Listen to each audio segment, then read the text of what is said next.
Hello दोस्तों।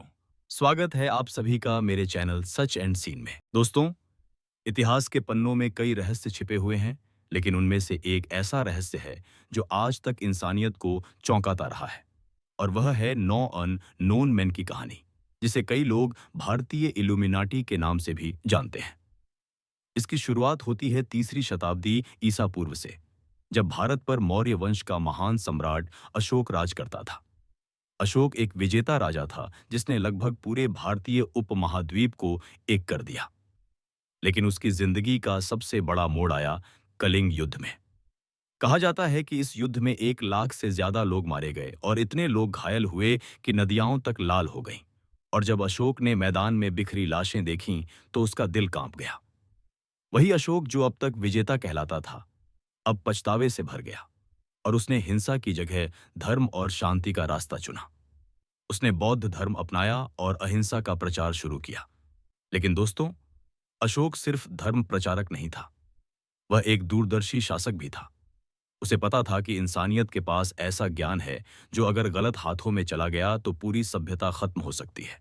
इसलिए कहा जाता है कि उसने एक गुप्त संगठन बनाया, 9 अज्ञात पुरुष यानी 9 अननोन मैन, जिनका काम था खतरनाक ज्ञान को सुरक्षित रखना, और वही ज्ञान 9 किताबों में बांटकर हर व्यक्ति को सौंप दिया गया।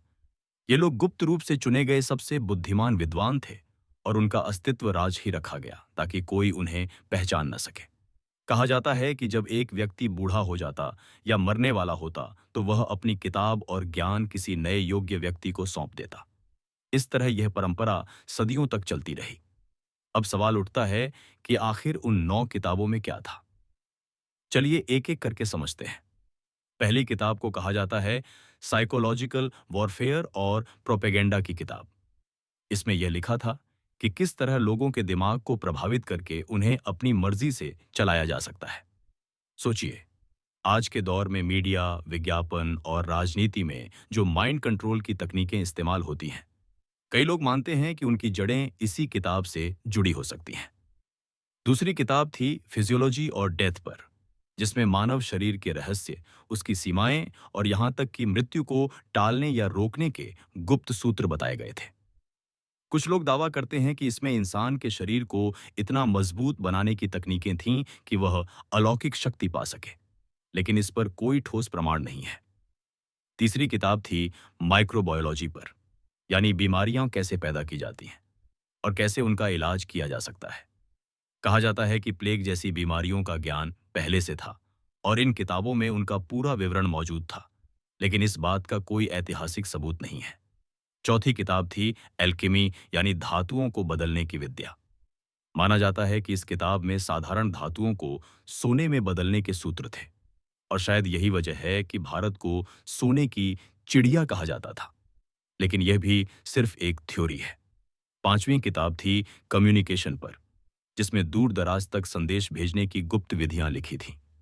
कहा जाता है कि आज की टेलीग्राफी और वायरलेस तकनीकें इन्हीं से प्रेरित हो सकती हैं। छठी किताब सबसे रहस्यमयी मानी जाती है। इसमें लिखा था ग्रेविटी और विमाना शास्त्रा के बारे में, यानी गुरुत्वाकर्षण को नियंत्रित करने और उड़ने वाले यंत्र बनाने के रहस्य। सोचिए, अगर सच में सातवीं किताब थी कॉस्मोलॉजी, यानी ब्रह्मांड और तारों का गहरा अध्ययन, इसमें ग्रह नक्षत्रों की गतियों और उनके प्रभावों का ज्ञान बताया जाता है। आठवीं किताब थी लाइट फिजिक्स पर, यानी रोशनी को एक हथियार की तरह इस्तेमाल करने की विधियां। यह सुनने में साइंस फिक्शन जैसा लगता है, लेकिन कई लोग मानते हैं कि आज के लेजर हथियारों का कॉन्सेप्ट इससे मिलता जुलता है। नौवीं और आखिरी किताब थी सोशियोलॉजी, यानी समाज की संरचना और उसे नियंत्रित करने की विद्या। कहा जाता है कि इस किताब में बताया गया था कि किस तरह समाज को दिशा दी जा सकती है और बड़े स्तर पर लोगों को नियंत्रित किया जा सकता है। दोस्तों, अब सोचने वाली बात यह है कि क्या ये सिर्फ कहानियां हैं या सच में कहीं पर यह ज्ञान मौजूद है। कुछ इतिहासकार मानते हैं कि यह पूरी कहानी महज एक मिथक है जिसे लोगों ने बढ़ा चढ़ाकर सुनाया है। लेकिन दूसरी तरफ कुछ षड्यंत्र सिद्धांतकार कहते हैं कि 9 अननोन मैन आज भी सक्रिय हैं और दुनिया भर के विज्ञान और राजनीति में पर्दे के पीछे से असर डालते हैं। 20वीं सदी में फ्रांसीसी लेखक लुई पॉवेल्स और जाक बेरगियर ने अपनी किताब the morning of the magicians में इन 9 अननोन मैन का जिक्र किया और तब से पश्चिमी दुनिया में भी यह रहस्य मशहूर हो गया। कई लोग मानते हैं कि जब भी भारत या दुनिया में अचानक कोई बड़ा वैज्ञानिक आविष्कार होता है, उसके पीछे यही गुप्त संगठन होता है। उदाहरण के तौर पर कुछ लोग दावा करते हैं कि परमाणु बम का कॉन्सेप्ट, माइक्रोबायोलॉजी की प्रगति और यहाँ तक कि अंतरिक्ष यात्रा जैसी चीजें भी अप्रत्यक्ष रूप से इन्हीं किताबों के ज्ञान से जुड़ी हो सकती हैं। लेकिन दोबारा याद दिला दूं, इस बात का कोई ठोस सबूत नहीं है। इतिहास में भी कई जगह इनके संकेत मिलते हैं। कहा जाता है कि तिब्बत के कुछ बौद्ध भिक्षुओं ने इन अज्ञात पुरुषों से मुलाकात की थी और उन्होंने अद्भुत ज्ञान का जिक्र किया था। यहाँ तक कि कुछ गुप्त समाज जैसे फ्रीमेसन्स और इल्यूमिनाटी की जड़ें भी कहीं न कहीं इस भारतीय रहस्य से जुड़ी मानी जाती हैं।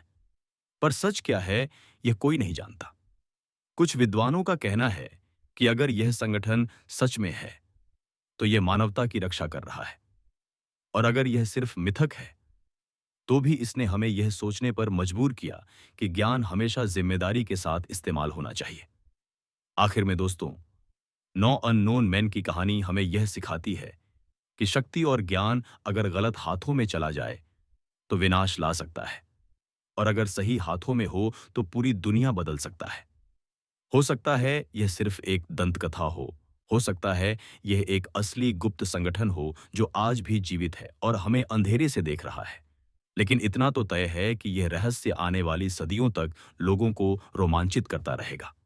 और अगर आपको यह वीडियो पसंद आया तो चैनल को लाइक कीजिए, दोस्तों के साथ शेयर कीजिए, और सबसे जरूरी बात, साच एंड सीन को सब्सक्राइब करना मत भूलिएगा, क्योंकि आगे भी हम आपके लिए ऐसे ही रहस्यमयी और सच्ची कहानियां लेकर आते रहेंगे।